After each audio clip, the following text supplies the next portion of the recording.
산업안전기사 작업형 첫 번째 파트인 기계안전 실무에 대해서 한번 알아보도록 하겠습니다. 기계안전 실무에서는 어떤 것을 포커스로 두고 알아봐야 되냐면, 첫 번째, 각각 기계에 대한 방호장치가 무엇인지, 그리고 이 기계에서 발생할 수 있는 위험점과 재해 형태, 기인물은 무엇이 있는지, 그리고 위험 요인과 안전작업 수칙은 무엇이 있는지를 체크해주는 게 포인트가 되겠습니다.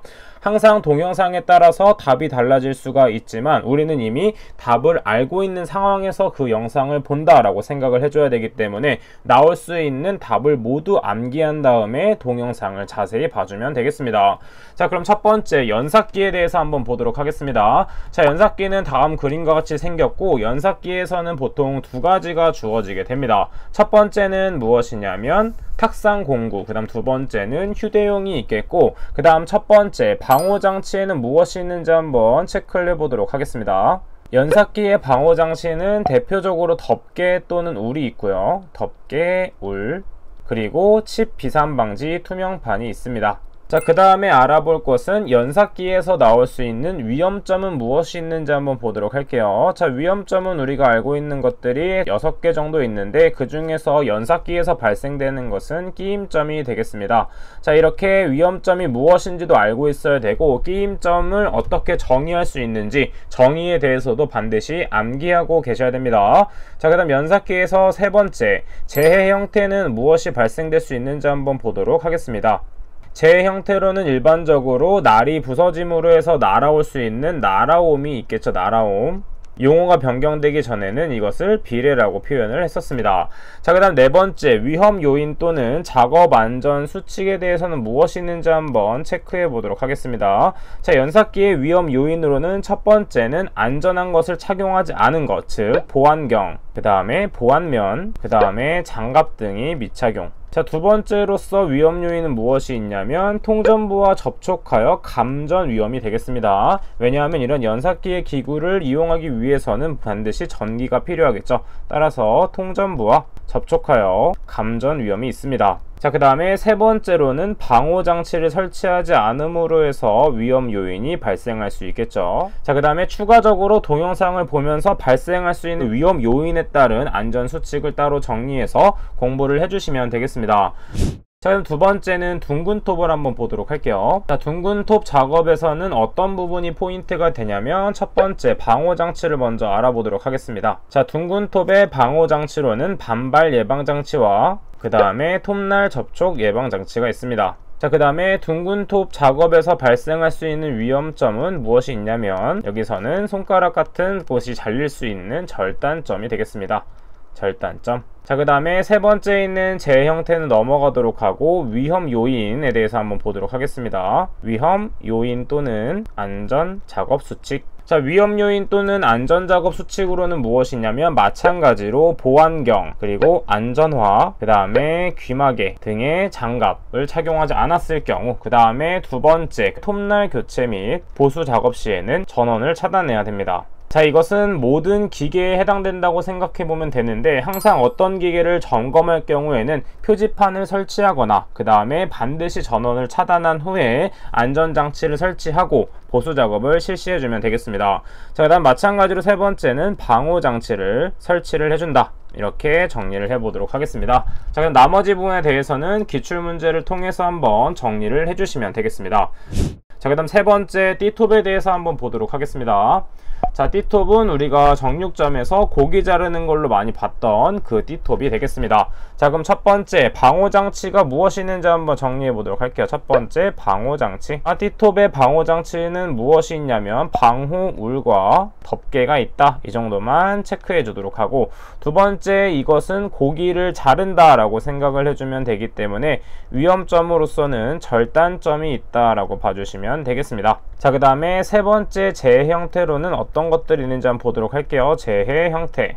대표적인 재해 형태로는 끼임, 즉 옛날 용어로는 협착이 있겠습니다. 추가적으로 어디에 걸려서 넘어질 수도 있기 때문에 넘어짐 전도도 있다 정도만 체크를 해보도록 하고, 네 번째 위험 요인과 또는 안전 작업 수칙에 대해서 한번 보도록 하겠습니다.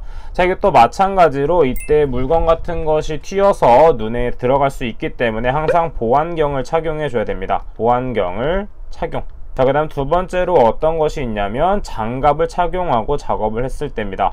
자, 이때 장갑은 면장갑이 나오게 되는데 손에 무엇이 묻는다고 해서 면장갑을 착용해서 작업을 해서는 안 됩니다. 왜냐하면 말려 들어갈 위험이 있기 때문에 이런 면장갑류를 사용하면 안 되고 말려 들어가지 않는 장갑을 착용해 줘야 되겠죠. 자, 그 다음에 세 번째로는 무엇이 있냐면 마찬가지로 점검 및 수리를 할 경우에는 전원을 차단한 후에 꼬리표를 부착해 준다. 이렇게 세 가지 정도 정리해 주도록 하고, 마찬가지로 추가적인 기출문제를 통해서 다시 정리를 해주시면 되겠습니다.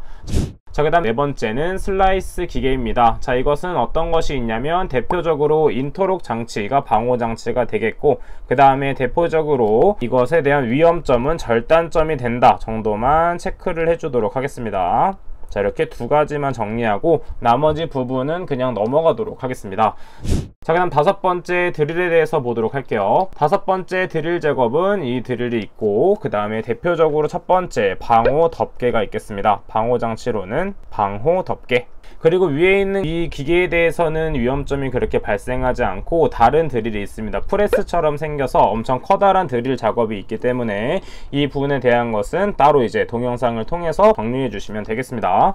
자, 그 다음 두 번째 위험점으로는 어떤 것이 있냐면 드릴은 말려 들어가는 것이기 때문에 회전 말림점이 있습니다. 자, 그 다음에 세 번째 위험 요인 또는 안전작업 수칙에는 무엇이 있는지 한번 보도록 할게요. 자, 그 중에 첫 번째는 무엇이냐면 보안경을 반드시 착용해 줘야 되고, 그 다음에 손에 밀착되는 가죽 장갑을 착용해 줍니다. 자, 그 다음 마찬가지로 청소 또는 점검할 경우에는 전원을 차단해 줍니다. 전원을 차단. 자, 그 다음에 반드시 발생한 칩은 전용 브러쉬를 사용해서 제거를 해줘야 됩니다. 이렇게 정리를 해주면 되겠습니다. 그 다음에 여섯 번째 선반에 대해서 보도록 하겠습니다. 선반에 대해서는 어떤 것이 있냐면 첫 번째 방호장치에 대해서 보도록 할게요. 방호장치. 선반의 방호장치로는 대표적으로 쉴드, 그 다음에 칩 브레이커, 그 다음에 척 커버, 그 다음에 브레이크, 마찬가지로 덮개 또는 울이 있습니다. 자, 그 다음 두 번째 선반 작업에서도 마찬가지로 위험점에 무엇이 있냐면 회전 말림점이 있습니다. 회전 말림점. 그 다음에 세 번째 위험 요인 또는 그 다음에 안전 작업 수칙. 이것도 말려 들어갈 위험이 있기 때문에 손에 밀착되지 않는 장갑, 즉 면장갑은 착용하지 않도록 합니다. 자, 그 다음에 두 번째 방호 덮개를 반드시 설치를 해줘야지 손이 말려 들어가는 위험이 발생되지 않겠죠. 그 다음 마찬가지로 긴 가공물을 사용하는 경우에는 방진구를 설치해 줘야 됩니다. 자, 이렇게 대표적인 세 가지는 반드시 암기하도록 하고 동영상에 나오는 추가적인 위험 요인 또는 안전작업 수칙은 따로 찾아서 정리를 해주시면 되겠습니다. 자, 그러면 이번 시간은 여기까지 하도록 할게요. 다음 시간은 벨트 작업에 이어서 한번 보도록 하겠습니다. 감사합니다.